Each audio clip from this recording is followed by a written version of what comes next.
So this happened to me and my son Braden last summer. We were visiting this traveling carnival that set up in Phoenix for the week. You know those small carnivals that move from city to city? Yeah, one of those. Braden was 8 at the time. Still is, actually. Kid loves rides more than anything. We'd been walking around for maybe 2 hours, trying different games and stuff. The popcorn was stale and overpriced, but whatever. Kids don't care about that. Then we found the carousel. Nothing fancy, just your typical old-school merry-go-round with painted horses going up and down. Braden picked this one horse right away. White horse with a blue saddle. Had some chips in the paint. Looked pretty beat up, honestly. First ride was normal. Kids laughing, waving at me every time he comes around. Standard dad stuff, you know. But then he wanted to go again. And again. By the 4th ride, I'm getting a little tired of standing there. My back was killing me from work that week. I told him one more ride and we'd go home. That's when Braden started acting weird. He kept talking to the horse, like full conversations, moving his lips, nodding his head. I figured it was just kid imagination stuff. But then he told me the horse was talking back. Dad, she says her name is Luna. She's been here a really long time. Okay, whatever. Kids say weird things. The carousel operator was this skinny guy, maybe in his 40s, had greasy hair and wore this faded red shirt. During that last ride, I noticed he kept looking at Braden, not just glancing, staring. When the ride stopped, Braden didn't get off. He just sat there on that damn horse, crying. I don't want to leave Luna, he said. She told me about the other kids. I had to physically lift him off. He was making a scene, and people were starting to stare. The operator walked over and smiled at me. This creepy smile that made my skin crawl. Cute kid, he said. Real cute. Something about the way he said it. I don't know. Just felt wrong. On the drive home, Braden wouldn't stop talking about Luna. Said she told him about other children who became permanent riders. Whatever that meant. Kids got a big imagination, so I didn't think much of it. But that night, I couldn't sleep. So I did something stupid. I Googled the carnival name, found their Facebook page. Nothing unusual. But then I found this private group. Had to request access. Called itself Carousel Collectors. They accepted me pretty quick. Too quick. The shit I saw in there. Jesus. Hundreds of photos of kids on carousel horses. Close-up shots of their faces, detailed descriptions of their clothes, what city the photos were taken in. There were photos of Braden from earlier that day. Multiple angles. People in the group were commenting on the kids, saying things I won't repeat here, planning which carnival stops to visit next. I called the police immediately. Took screenshots of everything before they could delete it. Turns out this operator had been doing this for years. Moving from city to city, taking photos of kids, sharing them with these sick people online. The carousel was just his hunting ground.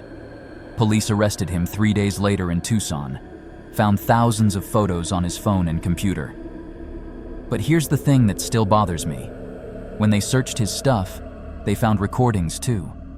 Audio recordings of kids talking to the horses during rides. Braden's voice was on there, clear as day. Talking to Luna like she was real. But here's what's really messed up. In the recording, you can hear another voice talking back. A little girl's voice, whispering to Braden about the other children. Police said it was probably just another kid on the ride, background noise or whatever. But I listened to that recording. There was no other kid on that carousel with Braden. We don't go to carnivals anymore.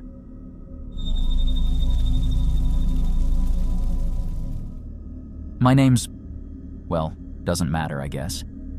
I'm just a mom from Boise, Idaho. Last summer, I took my daughter, Keziah, she's 7, to this traveling carnival in Nampa. It was one of those hot July evenings, you know, where the air smells like popcorn and fried dough. Keziah was begging to go in the funhouse, all excited about the mirrors and lights. I wasn't so sure, but her little face, man, it's hard to say no. So, we went in. The funhouse was loud, creaky floors, cheesy music, like something from an old horror flick. The mirrors were everywhere, all warped and twisty. Keziah was giggling, making faces, but I don't know. Something felt weird, like I'd move my arm and the reflection would lag just a bit. I thought, okay, it's just the glass, right? Funhouse mirrors are supposed to be funky. But then, I saw this guy in one of them. Tall, in a hoodie, just standing there. I turned around, heart pounding, but nobody was there. Just me and Keziah. "Mom, you okay?" she asked, tugging my hand. I nodded, but I was freaking out a little. I mean, I'm a grown woman. I shouldn't be spooked by mirrors, right? We kept going, deeper into the maze. The lights flickered and the music got staticky. Then I saw it again, a reflection of some woman, smiling, but her eyes were wrong, too wide. I spun around, grabbed Keziah's arm. Nobody there. My hands were shaking, and Keziah was like, "Mom, what's wrong?" I didn't want to scare her, so I just said, "Let's find the exit, sweetie." We got to the exit door, but it was locked. I jiggled the handle, pushed hard. Nothing. Then this crackly voice came over some hidden speaker. "The funhouse is temporarily closed for maintenance. Please wait." My heart was racing. Maintenance? Now? We were trapped. I banged on the door, yelling, "Hey, let us out!" Keziah was clinging to me, whimpering. That's when I heard it. Muffled voices, like from behind the walls. "Subject shows elevated stress. Good fear response," someone said. I froze. Were they watching us? I looked at the mirrors again. They weren't just mirrors. They were two-way glass. I could feel it. Eyes on us, recording us. I whispered to Keziah, "Stay close, okay?" and started looking for another way out. The voices kept talking, clinical-like, about reactions and data. What the hell? I found an emergency exit sign, half hidden behind a curtain. I pushed it open, and we stumbled into the parking lot, gasping. The carnival was still going, all bright lights and laughter, like nothing happened.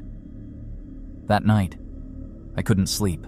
Keziah was okay, just thought it was a weird game, but I was a mess. I kept thinking about those voices. Around midnight, I checked my phone, and there it was. A video on social media posted by some random account. It was us, in the funhouse, edited with goofy music like it was a funny carnival fail. My face, Keziah's scared eyes, it was all there. I felt sick. Who recorded that? Why? I did some digging later. Turns out, that carnival had ties to some psychology department at a university in Pocatello. They were doing these shady experiments, studying fear in public without consent. I reported it, but the carnival was gone by then, packed up and moved to who knows where. I still check the locks twice at night. Keziah doesn't talk about it, but she won't go near mirrors anymore. And sometimes when I'm alone, I swear I hear that crackly speaker voice again, just watching.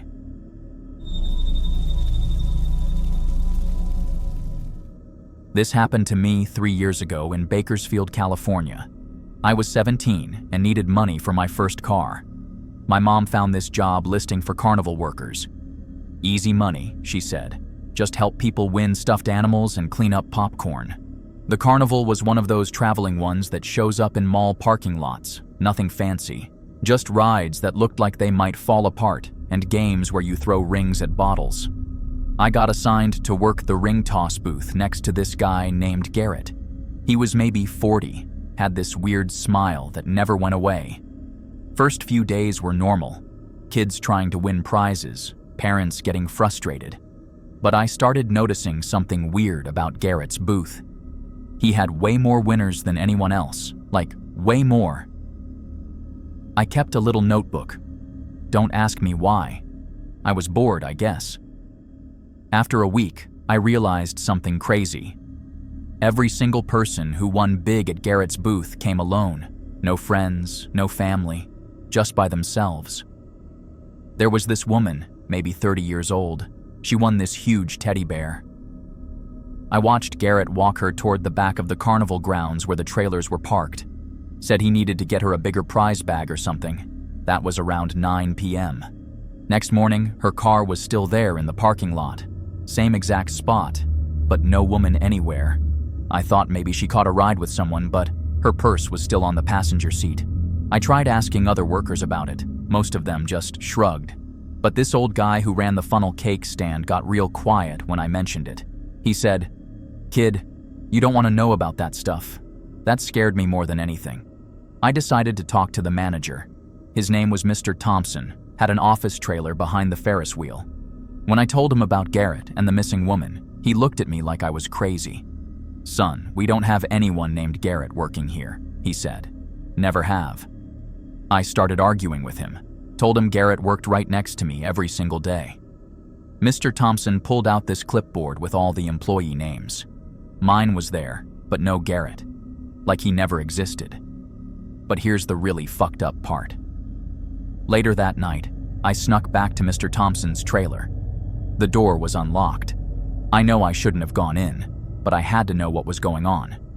There was this folder on his desk labeled Solo Visitors. Inside were maybe 20 sheets of paper. Each one had a person's name, photo, car license plate, and tons of personal information. Where they lived, if they had family, their work schedule. My hands started shaking when I saw the last page. It had my name on it, Cade Morrison. They knew I lived alone with my mom. They knew she worked night shifts at the hospital. They knew I walked home alone after my shifts ended. They'd been watching me. I got out of there as fast as I could. Decided that was my last night working there. But as I was packing up my stuff, Garrett showed up. Same weird smile, same friendly voice. "Hey Cade," he said. "Want to try winning something before you leave?" He gestured toward his ring toss game. "I've been watching you work hard all week. Think you deserve a big prize." I told him no thanks and started walking faster toward the parking lot. But he followed me. "Come on, kid. What's the worst that could happen?" I ran to my car and drove straight home. Never went back to get my last paycheck.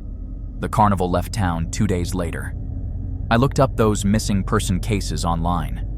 Found 12 people from different cities who vanished near traveling carnivals over the past 5 years. All of them had won big prizes right before they disappeared. I still drive past that mall parking lot sometimes. Every time I do, I check to make sure there's no carnival there.